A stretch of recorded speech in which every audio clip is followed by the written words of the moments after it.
नमस्कार बंधू भगिनींनो, सनातन सत्य यूट्यूब चॅनलमध्ये आपणा सर्वांचे मनपूर्वक स्वागत. आज पुन्हा एकदा आपण एक महत्त्वाचा विषय घेऊन आलोय. थंबनेल वाचला असेलच तुम्ही की एखादं काम होण्यापूर्वी ते कोणालाही सांगू नका, अन्यथा त्याचे भयंकर परिणाम होतात. पहिल्यांदा हा विषय समजून घ्या आणि तुमच्या जीवनामध्ये याचा 100% उपयोग होणार आहे. पहा, आपल्या जीवनात एखादं काही चांगलं होणार असेल, कोणाला नोकरी लागणार असेल, कोणाच्या जीवनात काही आनंदी घटना घडली असेल, कोणाला कुठून पैसे मिळणार असतील, कुठून प्रोजेक्ट मिळणार असेल, कोणी शेती खरेदी करणार असेल, कोणी घर खरेदी करणार असेल किंवा कोणाचं लग्न ठरलं असेल, अशा असंख्य गोष्टी आहेत ज्या आपल्या जीवनामध्ये आनंदाच्या गोष्टी असतात आणि त्या गोष्टी होणार असतात किंवा होण्यासाठी खूप जवळ आलेले असतात. काही दिवसात होणारच आहेत, अजून झालेले नाहीत, परंतु काही दिवसात या गोष्टी होणार आहेत. अशा वेळेला आपल्याला खुजली येते, आपलं पोट फुगतं. कधी एकदा मी इतरांना सांगतोय, कधी एकदा मी इतरांना सांगतोय, काम तर झालेलं नाही अजून, परंतु खुजली आलेली आहे, पोट फुगलेलं आहे. ते बोलून टाकल्याशिवाय पोट ओसरणारच नाहीये. मग आपण सर्वांना सांगत सुटतो, हे माझं काम होणार आहे पुढच्या महिन्यात 8 दिवसानं वगैरे वगैरे. आता सर्वप्रथम आपण हे काम कोणाला सांगतो? जवळची व्यक्ती, घरातील काही लोक, त्यानंतर दुसरं सर्कल आहे आपलं फ्रेंड सर्कल, मित्र वगैरे, आणि त्यानंतर समाजामध्ये. म्हणजे आपलं काम होणार आहे हे आपण कोणाकोणाला सांगतो? घरातील काही व्यक्ती असतील, मित्रमंडळी वगैरे, सर्वांना सांगत सुटतो. आता इथंच तुमचं नुकसान कसं होतं किंवा घात कसा होतो हे मी तुम्हाला सांगणार आहे. तुम्ही अगदी प्रामाणिकपणे एखाद्याला सांगून टाकलं. अनेक लोक असं बोलतात की माझ्या मनात काय राहत नाही, माझं मन प्रामाणिक आहे, माझं मन मोकळं आहे, मी सर्व सांगून टाकतो. याला सांगून टाकणे असं म्हणत नाहीत, याला म्हणतात आ बैल मुझे मार. किंवा खुजली आलेली आहे, पोट फुगलेलं आहे, कारण याचे परिणाम पुढे सांगणारच आहे मी. ठीक आहे, सांगितलं. पण आता मी यातील सर्वच लोक वाईट असतील असे म्हणणार नाही. कदाचित तुमचा पती, पत्नी, मुलगा, आई, वडील, उदाहरणार्थ, कारण यात पण अपवाद आहेत, यात सुद्धा अपवाद आहेत. कधी कधी पतीचं काम होणार असेल तर ते पत्नीला देखील बरं वाटत नाही. पत्नी एखाद्या कुठं नोकरीला जाणार असेल, पतीला बरं वाटत नाही. आई वडिलांच्यात पण कधी कधी असं होतं. म्हणजे अपवाद आहेत, मी सगळ्यांना नाही म्हणत, चांगले लोक आहेतच की. शेवटी आई वडील हे आपले शुभचिंतक आहेत. पती पत्नीमध्ये विश्वास असतो, मुलाबाळांना चांगलं वाटतं, किंवा कधी कधी मुलाबाळांचं बरं होताना देखील आई वडिलांना बरं वाटलेलं नाही. अशी देखील अपवाद आहेत, अशी देखील उदाहरणं आहेत. पण जास्ती उदाहरणं आहेत की हे चांगले लोक आहेत. आपण सांगतो, मित्राला सांगतो इकडे ये, कोणाला सांगणार नसतील तर एक गोष्ट सांगतो. मित्र म्हणतो नाही नाही, शपथ, बोललो तर बोल, आणि तो आपल्याकडून काढून घेतो. तो उठतो, दुसरीकडे जातो, हे बघ मी तुला सांगतोय पण शपथ घे तरच सांगतो. मग तोही म्हणतो शपथ कुणाला सांगणार नाही. तोही ऐकतो, दुसऱ्याला, दुसरा तिसऱ्याला, सगळ्यांना समजतं. बरं, समजलं, यामध्ये काहीच धोका नाही. धोका कुठं आहे ते समजून घ्या.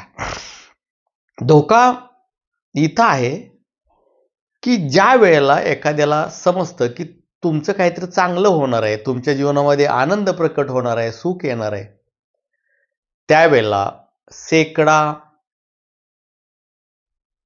98% लोक आतून जळतात, वरून बोलतात वाह किती छान वाटलं, तुमचं हे काम होणार आहे, तुमच्या जीवनात आनंद येणार आहे, किती छान वाटलं. पण ज्यावेळेला तो म्हणतो ना किती छान वाटलं, त्यावेळेला आतून तो किती तरी जळलेला असतो, आग लागलेली असते, सर्वत्र धूर निघत असतो. आणि कधी कधी पहा, तुम्हाला एक सांगतो, जर तुमचं फेस रिडिंग असेल चांगलं तर तुमच्या लक्षात येईल. तुम्ही एखाद्याला चांगली खबर सांगा, तो चेहऱ्यावर हसण्याची ऍक्टिंग आणतोय, पण डोळ्यामध्ये खूप दुःख लपलेलं असतं. हे सांगितल्यानंतर त्याच्या मनामध्ये जळफळाट निर्माण होतो, ईर्ष्या निर्माण होते आणि बऱ्याचपैकी इतरांचं सुख पाहवत नाही अनेक लोकांना. मग तो कदाचित प्रत्यक्षात कृती नाही करणार तुमचं काही वाकडं करण्यासाठी, नक्कीच नाही करणार. परंतु त्याच्या मनामध्ये जे व्हायब्रेशन निर्माण झाले, निगेटिव्ह व्हायब्रेशन, नाही झालं पाहिजे काम याचं. मी आता ग्रामीण भाषेत बोलतो, लय उड्या मारतय, लय उड्या मारतय, नाहीच झालं पाहिजे काम याचं, नाहीच झालं पाहिजे. आता त्याचा तुमच्या कामाशी काही संबंध आहे का? अजिबात नाही आहे. आतून वाटते नाही झालं पाहिजे. काही काही लोक देवाला प्रार्थना देखील करतील, देवा हे काम नको होऊ दे, नाही झालं पाहिजे. काही लोक देवाला नारळ फोडतात, काही लोक देवदिवृषाकडे जात आहेत, काही लोक मंत्रतंत्र करण्याचं, म्हणजे त्यांच्या बुद्धीप्रमाणे त्यांना जे जे करता येईल हे सगळं करून त्यांच्या मनात काय आहे, हे काम नाही झालं पाहिजे, हे काम नाही झालं पाहिजे. आता हे करत असताना होतंय काय नेमकं?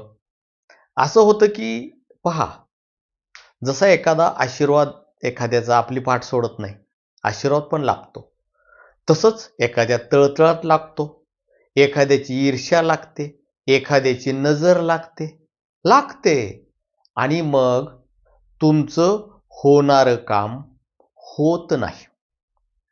अगदी तुम्हाला अनुभव आला असेल की एखाद्या माणसाला जर तुम्ही सांगितलं माझं हे काम होणार आहे, त्याला सांगितल्याबरोबर ते काम होत नाही. त्याची जळकी प्रवृत्ती इतकी जबरदस्त असते ना, ते तुम्हाला लागते, प्रचंड प्रमाणात लागते. आणि आपल्याला तर बऱ्यापैकी सवय असते की आपल्या पोटात राहत नाही, आपलं पोट फुगतं, कधी एकदा दुसऱ्यांना सांगतोय, कधी एकदा सांगतोय. अनेक ठिकाणी खून झालेले आहेत, अनेक ठिकाणी प्रत्यक्षात हे काम होऊ नये म्हणून त्यांनी काम केलेलं आहे लोकांनी. आमच्या इथं चांगलीच प्रथा आहे, जर एखादा नोकरी लागत असेल आणि गावात कळलं तर गावातून मग त्याला नोकरी देऊ नका, चांगलं वर्तन नाही आहे, फोन जातात. एखाद्याचं लग्न ठरतंय म्हणलं की मुलीच्या घरी खबर पक्की लगेच जाते, मुलगा व्यसनी आहे, दारोडा आहे, मुलगा चांगला नाही. म्हणजे ही खुजली आली कोणाला सांगण्याची? तुम्हाला आली. आणि मी 100% सांगतोय, हे जर तुम्ही करत असाल तर त्या व्यक्तीचं जळफळाट, तळतळाट म्हणता येत नाही. तळतळाट कशाला म्हणायचं? आपण एखाद्यावर अन्याय अत्याचार केला तर त्याचा तळतळाट लागतो, पण आपण काहीही केलेलं नाही तरी देखील आपलं दुःख सुख एखाद्याला पाहवना झालंय, त्याचा जळफळाट म्हणायचं. हा जळफळाट देखील लागतो.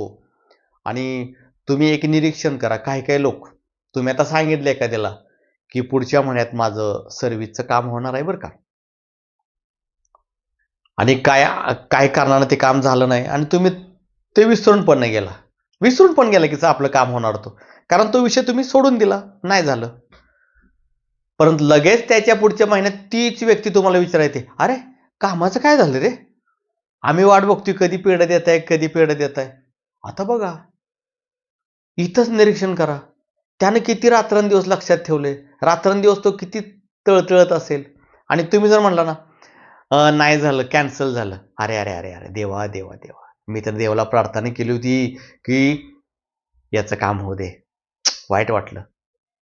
तो वरून म्हणतोय, दाखतोय, पण आज त्याचे गुलाबाची फुलं फुटतायत, गुलाबजामुन फुटतोय, प्रचंड आनंद झालाय त्याला.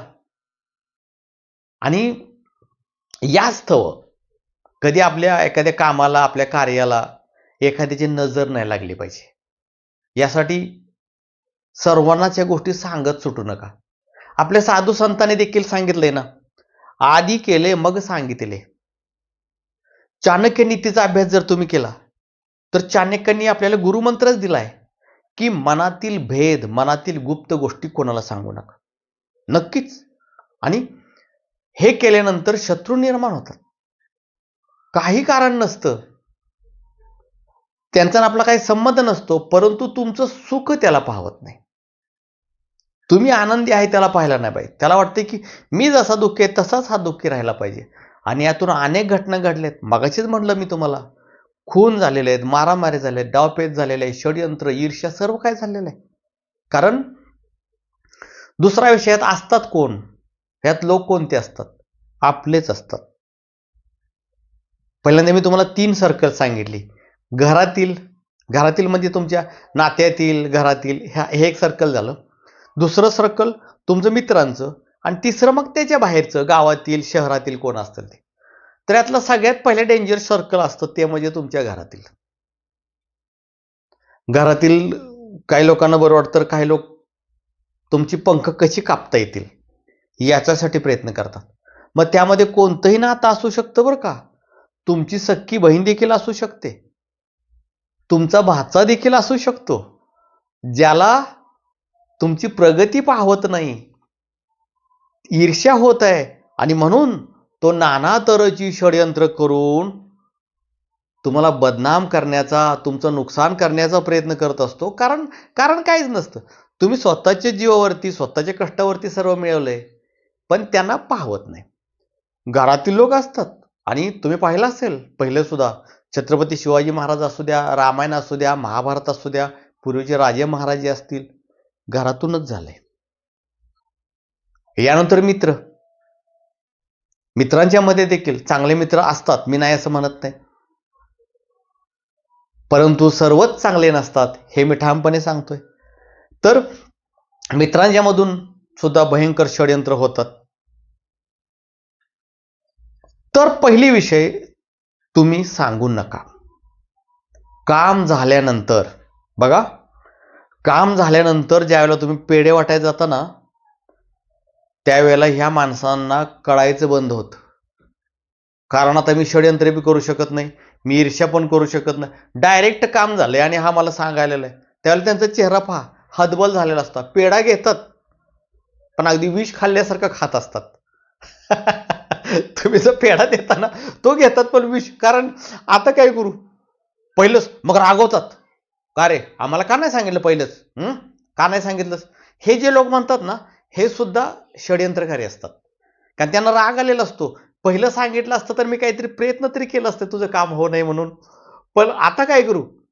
त्याच तुमच्या रागवतात. का आमच्या एवढा पण विश्वास नाही, आम्हाला पहिलं नाही सांगितलं? काय तुला गरज काय सांगायची? तू एवढा का त्रासलाय? पेढा घेऊन आलोय ना, खा ना.